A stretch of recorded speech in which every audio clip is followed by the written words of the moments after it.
hope you're all well. Today we are going to do February's book haul, and this month I've got 14 books to show you. 3 that I've bought myself, 3 that have been sent from a publisher, and then 8 that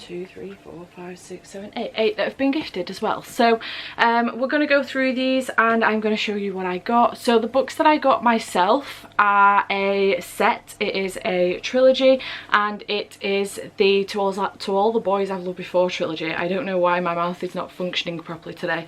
To All the Boys I've Loved Before trilogy. It is the movie tie-in editions.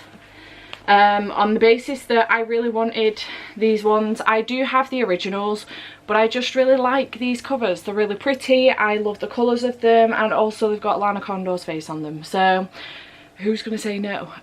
So yeah, if you don't know what this series is about, this is following a young girl called Laura Jean, who basically writes letters to the boys that she has loved in the past, like from when she was a kid and stuff, and then one day they get sent out. They are addressed. One day they get sent out, but not by Laura Jean herself, and then she ends up in a fake dating relationship with one of the boys, and it just kind of goes from there. And I really love this series. I love the movies, I love the books. I haven't read them in a few years, so I'm thinking about rereading them and doing a video for that, and also watching the movies. So reading the book, watching the movie, reading the book, watching the movie, etc.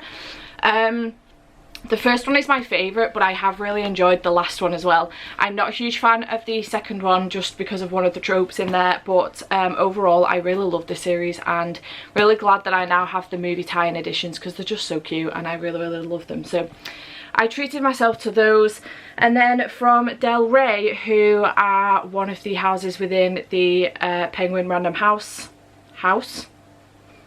I got 3 books from them actually. So I got The Conductors by Nicole Glover, which comes out in March actually. I think it comes out on the 9th of March. I'll leave the date here, I can never remember.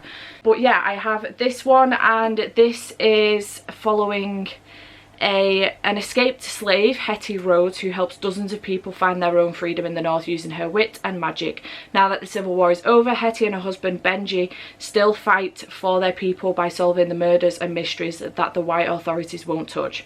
When they discover one of their friends brutally murdered in an alley, Hetty and Benji mourn his loss by setting off to find answers. But the mystery of his death soon brings up more questions, more secrets, more hurt. To solve it, they will have to face not only the ugly truths about the world, but also the ones about each other. Sounds really good, and I'm really looking forward to actually picking this one up.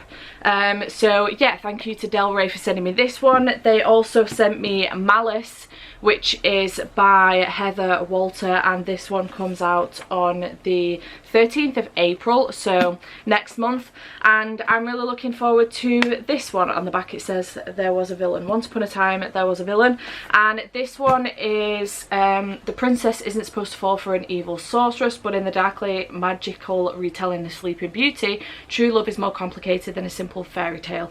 So yeah, sounds like our Sleeping Beauty is going to fall for an evil sorceress. Sounds like it could be queer as well. Yes, it says, in this enthralling debut novel, Heather Walters discovers something new and unexpected from fairy tales, along with an empowering queer romance and brilliant female characters who are multifaceted. Is that how you say that word, multifaceted? And unapologetically powerful. It sounds fantastic. So really looking forward to this one, and thank you again to Del Rey for sending me this one. Can I move that page so I can get this in there? Yes, I can. It's a chunky book though. Not short. 400 and nearly 80 pages I think. So yeah, looking forward to that one. And then they also sent me The Wolf and the Woodsman by Ava Reid, which comes out on the 8th of June, and this one is a dark, evocative and unforgettable fantasy debut steeped in Hungarian history and Own Voice's Jewish mythology, which sounds really good. So yeah, sounds fantastic. So thank you again to Del Rey for sending me those 3. They sound cool, so I'm looking forward to those. And then gifted books, we have this stack, which is relatively big. and the first two are from Tracy. So thank you so much, Tracy, for sending me these. She sent me these because I hit 3k towards the end of February, so thank you so much for sending me these. And she sent me The Ocean Squid Explorers Club by Alex Bell, which is the 4th in the Polar Bear Explorers Club series, but kind of like the first 3 books in that are a trilogy, and then I think this is going to be a secondary trilogy to that, if that makes sense. So it's like there's an overall series, but I think the Polar Bear Explorers Club and then the Ocean Squid, maybe. I don't know how it's working. It's fine. I really loved the Polar Bear Explorers Club. I read the whole trilogy for Polathon at the beginning of February and had an amazing time with it, so I'm really looking forward to picking this one up. We're following a different character in this one called Ursula, but we may come across some of the other characters. I'm not sure if we kind of come together with them. Yeah, and is even helped by her idol Stella. Stella is the main character from the Polar Bear Explorers Club. I've got to stop saying that so fast. So yeah, looking forward to that one. Thank you, Tracy, for sending me that one. And then she also sent me The Republic of Birds by Jessica Miller, which is one of the books that Jade read during Polathon and really enjoyed. So I'm looking forward to picking this one up as well. So this is about a girl who has magic in a world where magic is forbidden, and there is a war going on in the background as well with birds, like actual birds, like seagulls and stuff, according to Jade, word for word.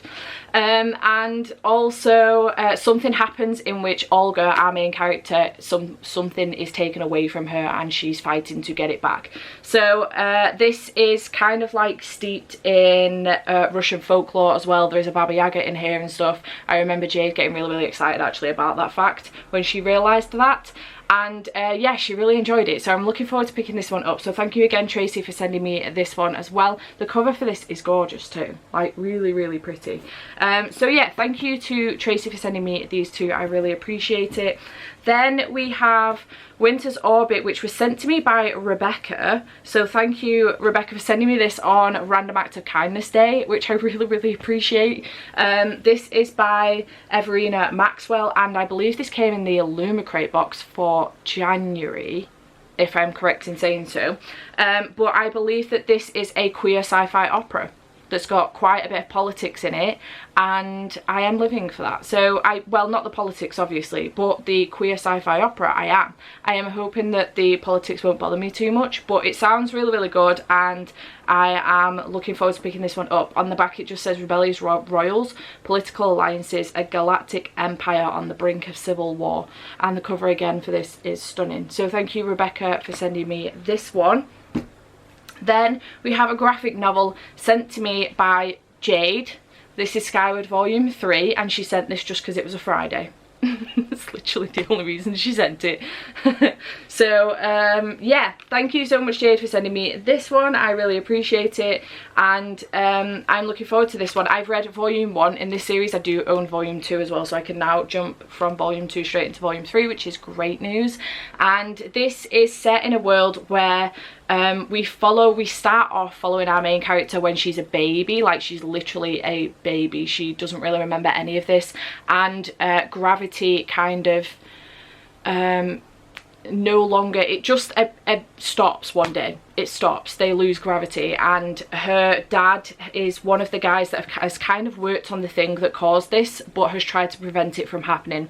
Her mum ends up getting lost because gravity is lost, and her dad ends up bringing her up but never really gets over the loss of his wife, and she then sort of has to look after her dad while working, keeping a roof over the head, etc, and she gets into some dodgy stuff.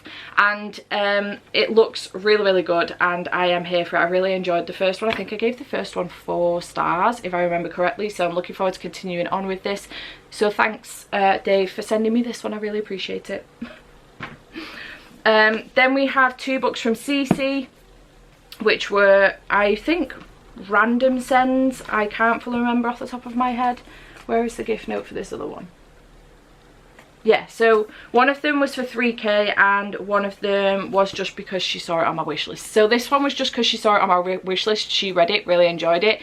I put this on my wish list after seeing that Gav read this for Polathon and really liked it. So this is Root Magic by Eden Royce, and I've heard really good things from Gav and now Cece as well, saying that she really enjoyed it too. And this is set in 1963. Things are changing for Jezebel Turner. Her beloved grandmother has just passed away. The local police deputy won't stop harassing her family. With school integration arriving in South Carolina, Jez and her twin brother Jay are about to begin the school year with a bunch of new kids. But the biggest change comes when Jez and Jay turn 11 and their uncle Doc tells them he's going to train them in root work. Jez and Jay have always been fascinated by the African American folk magic that has been the legacy of their family for generations, especially the curious potions and powers Doc and Gran would make for the people on their island. But Jez soon finds out that her family's true power goes far beyond small charms and elixirs, and not a moment too soon, because when evil, both natural and supernatural, comes to show itself in town, it's going to take every bit of the magic she has inside her to see her through. Debut author Eden Royce arrives with a wondrous story of love, bravery, friendship and family filled to the brim with magic great and small. And this cover again is stunning. So thank you so much Cece for sending me this one. I really appreciate it. And then the other book she sent me was For Hitting 3K, and this has been on my wish list for a while and I just think it looks really cute. But this is the Puffin Book of Big Dreams, Stories to Spark Your Imagination. And this is, I think it's middle grade, but this is from loads of different authors, so, and some non-authors as well. Arthur, age 10, interesting. But also Tom Fletcher, Jamie Littler, Mallory Blackman, Jacqueline Wilson, Roald Dahl and many more, so many more. And this has got illustrations in it. Oh, this is obviously a Roald Dahl one, that's the BFG. But it's got illustrations in it, just a collection of short stories essentially, and I just thought it would be really, was that Winnie the Pooh? No, it's a dinosaur. Completely different form of animal. So yeah, I just thought it would be really cute to read, but also really cute to have for Thomas as well after I've read it. So thank you so much to Cece for sending me this one, and also it's beautiful under the dust jacket too. So yeah, thank you so much to Cece for sending me this one. I really appreciate it. You are adorable, thank you so much. And then the last two, this one is from one of my patrons actually, and also a subscriber and someone, a friend that I have gotten close to recently, and this is from Victoria, and she sent me Chasing Daisy by Paige Toon, and this is following a girl called Daisy who is in love with her famous ex, I assume. Yes, it's not that it's just her famous ex is neither out of sight nor out of mind, but that the man of her dreams will trust has a girlfriend. So he is a Formula 1 racing driver. This is the reason why I want this book. I was looking for more books that involve Formula 1 because I am an F1 fan, if you did not know. I don't know how, if you did not know, but basically she is one of the hospitality girls for the Grand Prix, so she goes to all the Grand Prix races. And obviously her ex William is one of the drivers, so she sees him regularly, and I believe that this is going to be a romance and F1. So I am here for it. Thank you so much Victoria for sending me this one. I really appreciate it. You are an angel, thank you so much. And then last but certainly by no means least, we have A Court of Silver Flames by Sarah J Maas, which was sent to me by Becca. Thank you so much Becca for sending me this one. I think she just got sick of me whinging about the fact that my Illumicrate box, I'm getting the Illumicrate one with the dust jackets, isn't coming till the middle/end of March, and I was really struggling with FOMO. Ironically enough, when I knew this was coming out, I wasn't bothered about picking it up. I'm in such a bad mood about the covers, clearly, that I just no longer wanted to pick the book up. I did, I knew I was gonna, but not immediately. And then FOMO kicked in when everyone started picking the book up and loving it and was like, this is better than Akamath, blah blah blah. So now I needed to pick it up, and I just wasn't sure whether or not I needed 2 copies, and in the end Becca ended up sending me one anyway. She obviously got sick of me banging on about the fact that I'm not going to get my box for another month, so she sent it me, and I am currently 412 pages in to this book. It's today that I'm recording this is the 1st of March, so I started it as soon as it came. Well, I finished Aka War and then started this as soon as it came, so thank you Becca for sending me this one. And yes, I can see why this may be deemed, I'm not fully decided on where I lie with this, but I can see why people may think that this is better than Akamath. Basically this continues on from the first trilogy and carries on, but we're following Nesta this time and Cassian a bit more as well, and I'm really enjoying this so far. But Sarah J Maas has gone, you know what, this series is adult and I'm going to make sure that it gets shelved in adult, and she just ramped it up by 100, like on the profanity, on the smut, on everything. She ramped it up by 100, and so far I am freaking loving this book. It's incredible. So yeah, I would be careful if you are picking this up. Trigger warnings for PTSD, lots of flashbacks, things like that, so do be careful with that. But it's been dealt with really well. I don't suffer with PTSD, so that's not an Own Voices review, so do try and seek those out if you want to. But yeah, I think it's being dealt with really well, in my opinion. But yeah, overall loving it. Really loving it so far, and I cannot wait to finish it off. It's fantastic. So thanks again, Becca, for sending me this one. And yeah, that is my haul for you all. I'm a poet, I didn't know it. So that's everything. I hope you have enjoyed this. Please let me know if you've read any of these, and what you think I should prioritize if you have, and I shall see you in the next one. Bye for now.